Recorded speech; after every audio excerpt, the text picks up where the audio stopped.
bien, merci bien. Est-ce que nous pouvons nous acclamer? C'est un plaisir de se retrouver là, parmi nous.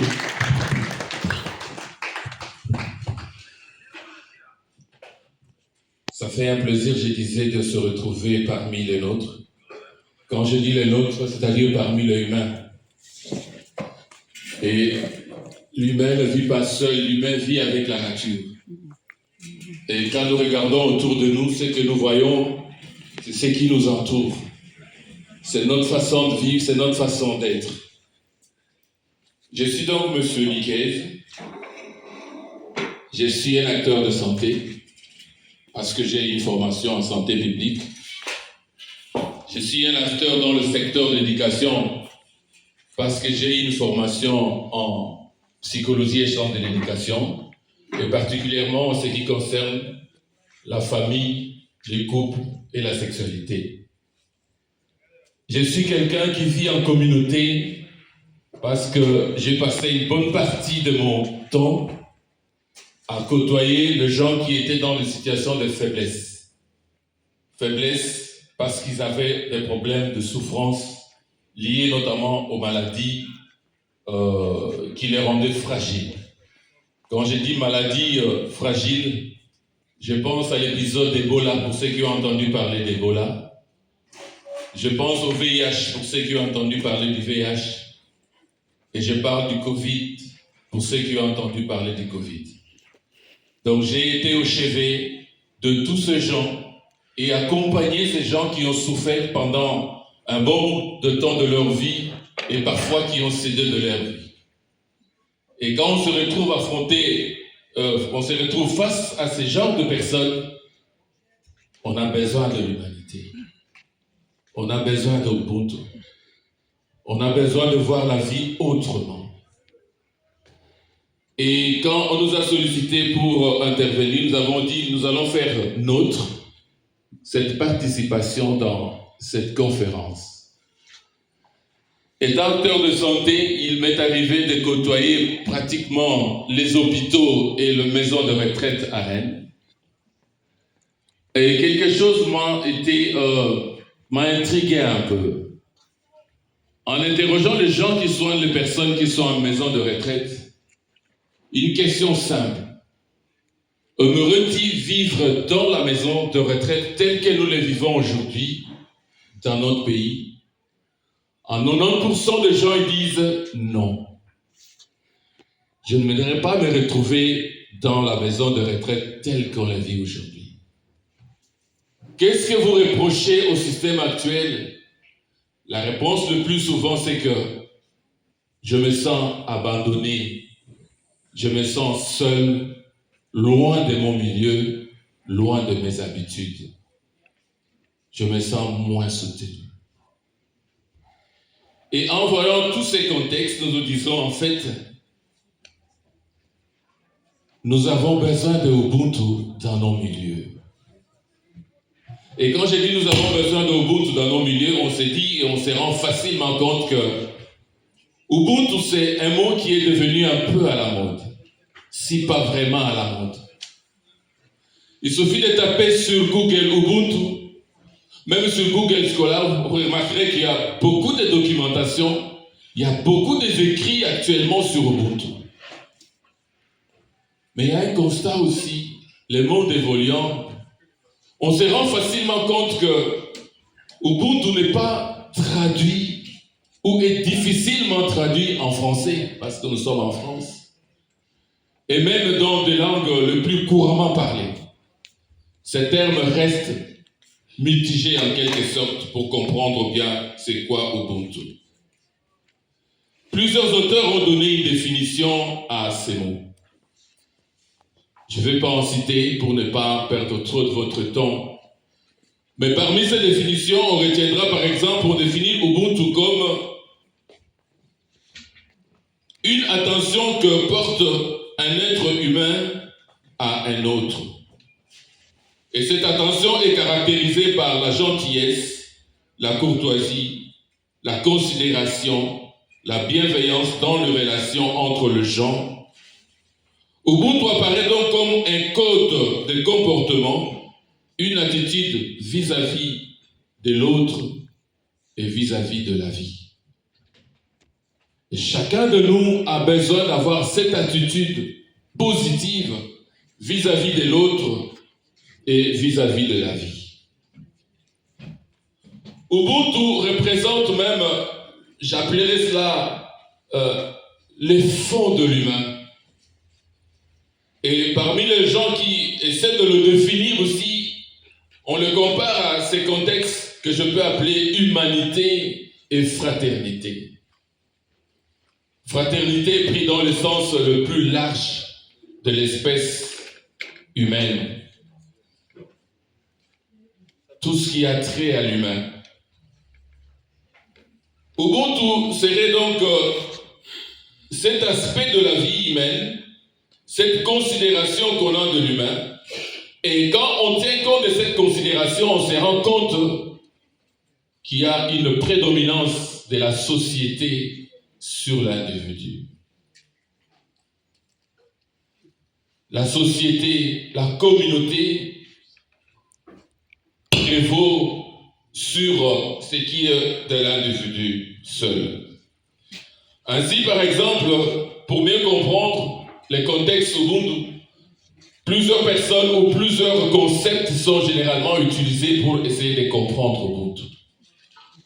Et dans les langages courants, dans le milieu africain, ces mots ne sont pas étranges. Parmi ces vocables, on dirait par exemple, souvent on va entendre les gens dire « on est ensemble ». Quand je dis « on est ensemble », c'est-à-dire ta situation me concerne aussi. On entend des termes comme « c'est l'homme qui fait l'homme ». Si je mange, tu manges. Je suis parce que tu es. Et la liste n'est pas limitative.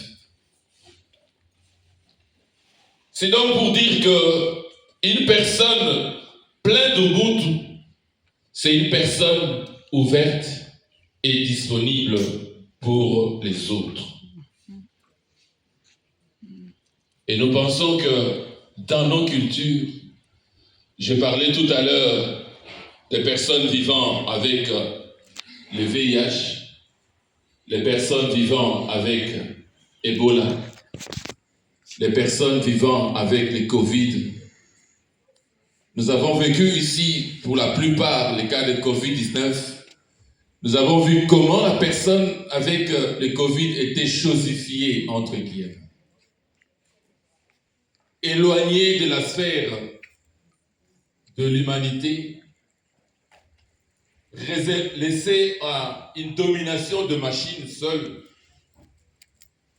et l'humanité était perdue. On ne voyait pas à juste titre ce que représentait la dimension humaine dans le suivi de ces personnes. J'ai particulièrement vécu auprès de personnes vivant avec le VIH. C'est vrai que quand on voit le VIH, dans la plupart des cas, on voit que c'est une pathologie qui est plus dans l'Afrique subsaharienne, quoique c'est une pandémie, on les retrouve pratiquement dans tout le coin du monde. Une expérience vécue que moi j'appellerais un début de ce que j'appelle moi Ubuntu, une autre façon de voir Ubuntu.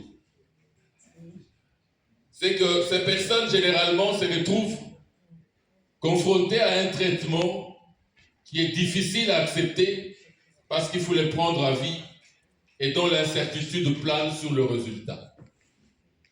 Et parfois le médecin même qui le présente a des difficultés à convaincre la personne à prendre ces traitements. Mais le phénomène Ubuntu, le phénomène de la primauté de la société fera que les personnes vivant avec le VIH, une personne vivant avec le VIH, si tu le mets en contact avec d'autres personnes vivant avec le VIH, on va se rendre compte que cette personne va bien évoluer ou va évoluer le plus rapidement possible qu'une personne laissée seule pour évoluer seul. Dans cela, nous disons que dans la vie, avec les contextes Ubuntu, cette philosophie Ubuntu, d'amener tout le monde vers un objectif, la vie, gagner la vie et ce qui se retrouve autour de la vie, est un idéal que tout un chacun de nous doit partager, que nous devons essayer de partager et d'encourager dans nos milieux et dans ce que nous vivons de jour au jour. Il en est de même, nous sommes en Europe, il en est de même de personnes vivant avec les cancers, qui est plus en charge. Vous verrez que beaucoup de gens aujourd'hui, nous nous trouvons dans nos communautés, de voir quelqu'un, on va lui dire tout simplement, on va vous apprendre qu'il est mort, il était resté cloîtré chez lui, parce qu'il ne voulait pas qu'on en parle. Parce que la société ne lui a pas donné cette opportunité de comprendre et d'être soutenu, pour qu'enfin, ces charges qu'il pouvait prendre seul soient considérées comme une charge que la communauté pouvait porter pour ramener à ceux qui étaient faibles d'être relevés. C'est ces partages-là que Ubuntu comprend également et ramène dans la vie de la société. Ubuntu, c'est également considéré que la réussite d'une personne faisant partie d'une communauté était la réussite de tout le monde. Ubuntu, c'est considéré aussi que la richesse d'une personne de ma communauté, c'est aussi ma richesse. Mais pour que cela soit vrai, pour que cela demeure réellement à moi, il y a ce mot, le mot capital confiance qui doit nous animer et qui doit nous conduire pour qu'on arrive à matérialiser cela de plus près. Je disais donc, Ubuntu, c'est cette philosophie qui va mettre en relation l'individu, qui va faire en sorte que la personne ne soit pas considérée comme seule, qui va faire en sorte que la personne, en considérant l'autre comme étant son égal, en considérant l'autre comme le prolongement même de sa personne, fera en sorte que dans plusieurs secteurs de la vie, on aura facilement à réduire les différences qui nous relient. Notamment, on le verra avec ceux qui ont essayé d'expérimenter cet humanisme. On le verra dans la philosophie exploitée par Nelson Mandela, notamment avec l'indépendance de l'Afrique du Sud. On le verra avec Desmond Tutu. On le verra avec le clergé. On le verra dans plusieurs sphères. Et beaucoup de gens ont essayé d'expérimenter cette réalité. Nous disons donc que nous félicitons la mairie de Rennes qui, dans sa politique, pense au partage, pense à l'entraide, pense au vivre ensemble, pense à une générosité, au soutien de celui qui se sent faible, ou de l'autre tout simplement qui est à côté de nous. Un des principes majeurs aussi qui permet une bonne intégration, une bonne communion de gens à vivre en société, c'est de comprendre l'autre, c'est de voir ce qui est dans l'autre. Et quand je comprends ce qui est dans l'autre, ce qui est de bien dans l'autre que je peux prendre et qui va m'amener à changer, ce sera quelque chose de gagné et nous allons dans l'humanité qui sera gagnante pour tout le monde et pour le meilleur de tous. Nous dirons donc qu'avec Ubuntu, avec la philosophie africaine, l'homme ou l'être humain est pris comme dans sa dimension dynamique, où il met l'accent sur la force, où nous disons que tout individu est porteur d'une force. Et quand on est porteur d'une force, et quand nous essayons d'assembler les forces, nous irons plus loin. Et tout ce qui fait de nature à minimiser, à détruire, à ruiner la force de l'autre, ce sont des principes qui sont contraires à Ubuntu et qui se sont notamment vérifiés dans le temps et qui a ruiné notamment les développements dans les continents. Pour terminer, nous dirons que Ubuntu, que nous pouvons appeler, ou un mot qui peut signifier humanité, c'est-à-dire porter attention, le fait de porter l'attention d'une personne, ou l'attention qu'une personne porte à l'autre, cette attitude qui est émise de gentillesse, de courtoisie, de considération et du respect, ces qualités ne doivent pas rester simplement de composantes que nous citons comme ça, mais nous devons le vivre et le comprendre. Et nous allons voir dans plus de détails avec mon collègue qui va prendre toutes les dimensions théoriques liées à Ubuntu Et nous reviendrons plus tard avec vos questions, bien sûr, sur d'autres considérations plus pratiques pour comprendre dans la réalité comment mener, comment vivre avec vous. J'ai dit, je vous remercie.